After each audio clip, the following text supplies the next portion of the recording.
Howdy folks. Wow, another week. Every week goes by.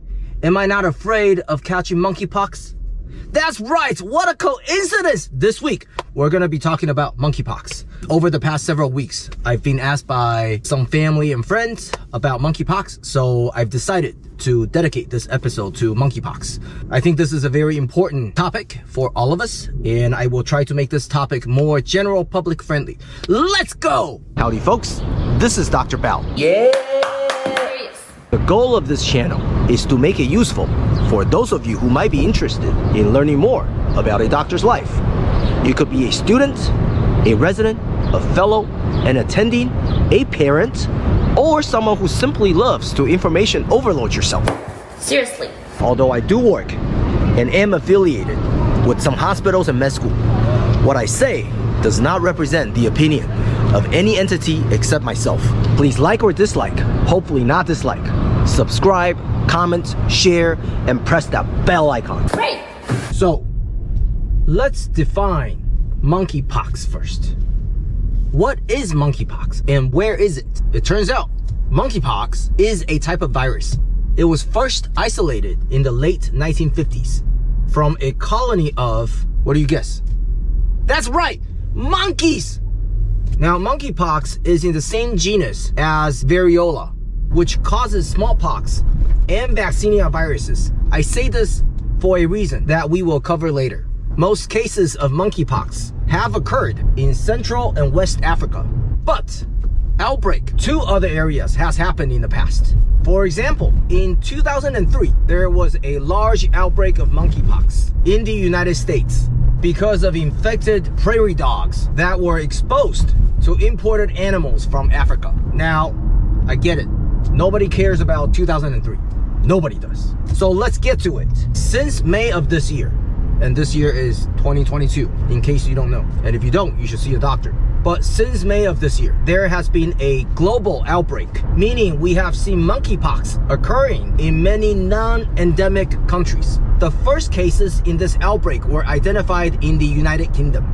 Unlike the traditional transmission, where an individual becomes infected through contact with an infected animal's bodily fluid or through a bite, these cases were generally not, and also not, associated with recent travel to an endemic area or close contact with a person known to have monkeypox. Then, cases started spreading and appearing in other parts of Europe. In the United States, the first case was reported on May 17, 2022. As of now, more than 4,300 confirmed monkeypox cases have been reported in almost 50 countries, including the US, many countries in Europe, and one case in Taiwan. Now, I don't want to get political. Whether you think Taiwan is a country or not, that's none of my business. But there is one case in Taiwan at the time of this recording. As of now, confirmed cases of monkeypox have been reported in 27 states of the US, with California leading the way in terms of number of cases, followed by New York, then Illinois and Florida. Ohio, near and dear to my heart, currently has 2 cases at the time of this recording, while Tennessee, also near and dear to my heart, has no case yet at the time of this recording. So, how does monkeypox spread? There are 4 ways, or 4 main ways that I'm gonna go over. The first one is the traditional path. What I mean by that is we can get it from infected animals, either by being scratched, bitten by the animal, or by eating meat or using products from infected animals. The second way is through person to person, either from direct contact with the infectious rash, scabs, or bodily fluids, or through touching items that previously touched the infectious rash or bodily fluids from an infectious person. The third way that one can get monkeypox is through respiratory secretions during prolonged face-to-face contact or during intimate physical contact, such as kissing, cuddling, or sex. The fourth way that monkeypox can spread is through vertical transmission, meaning from pregnant mothers to their fetus through the placenta. Of note, monkeypox can spread from the time symptoms start until the rash has fully healed and a fresh layer of skin has formed. Keep in mind that monkeypox illnesses typically last anywhere from 2 to 4 weeks. Having said all these, monkeypox is rare and does not spread easily between people without close contact. The threat of monkeypox to the general US population remains low. So, what are the symptoms of monkeypox? There's quite a lot, and I don't think anyone needs to commit all these symptoms to memory, except one, and we will go over that last. You can have, or we can have, fever, chills, fatigue, weakness, headache, muscle aches, body aches, enlarged lymph nodes, and others, including the famous rash that can look like pimples or blisters that can appear on the face, inside the mouth, other parts of the body, including the genitals and the anus. The rash can be the first symptom, it can be the last symptom, or it can be somewhere in between.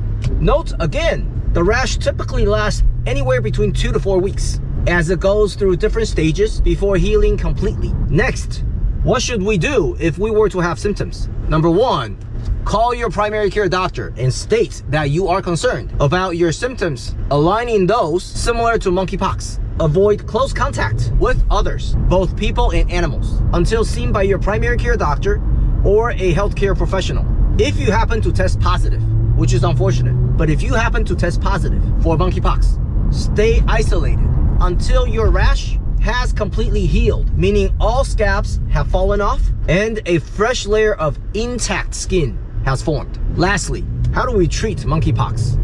Unfortunately, there are currently no treatments specifically for monkeypox virus. However, monkeypox and smallpox viruses, as mentioned previously, are genetically similar, which means that antiviral drugs and vaccines developed to protect against smallpox may be used to treat and prevent monkeypox virus infections. Now, 99% of the people who get the West African strain of the monkeypox virus, which is the strain that is causing the current outbreak, are likely to survive. Folks with weakened immune system, children under the age of 8, folks with eczema or a history of eczema, and folks who are pregnant or breastfeeding may be more likely to get seriously ill or even die.